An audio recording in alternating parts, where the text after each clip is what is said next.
10 maj, një popull për emrin e tij. Simoni ka treguar si I ka vizituar për herë të parë Perëndia kombet, që të marrë prej tyre një popull për emrin e tij. Veprat e Apostujve 15-14. Vështirë se mundemi të mbitheksojmë se si rëndësia qendrore që ka emri I Perëndisë, pra fama e Perëndisë, motivon misionin e kishës.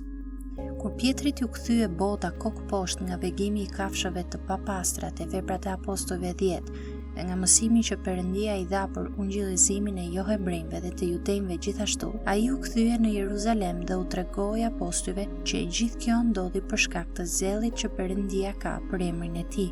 Këtë e dim sepse Jakobi e përmblodhi kështu fjalimin e Pjetrit: "Burra vëllezër, më dëgjoni." Simoni ka treguar si I ka vizituar për herë të parë Perëndia kombet që të marrë prej tyre një popull për emrin e tij, Veprat 15-13-14. Nuk është për tu habitur që Pjetri do të thoshte se qëllimi I Perëndisë ishte të mblidhte një popull për emrin e tij, sepse Zoti Jezus e kishte qortuar Pjetrin disa vite më parë me një mësim të paharrueshëm. Të kujtohet kur pasi një iri pasanik u largua nga Jezusi dhe refuzoi ta ndiqte atë, Pjetri I tha Jezusit: "Ja, ne I lam të gjitha dhe të ndoqëm, ndryshe nga ky iri pasanik. Çfarë do të bëhet me ne?" Mateu 19:27. Jezusi u përgjigj me një qortim të butë, I cili me pak fjalë thoshte se kur jeton për emrin e Birit të Njeriut, ti nuk po bën ndonjë sakrificë të jashtëzakonshme.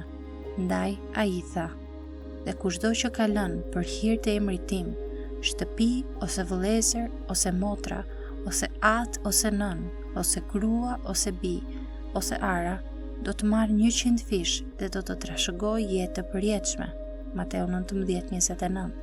E vërteta është e qartë, Perëndia po ndjek me kënaqësi të plot fuqishme një qëllim mbarbotror për të mbledhur një popull për emrin e tij nga çdo fis, gjuhë dhe komb.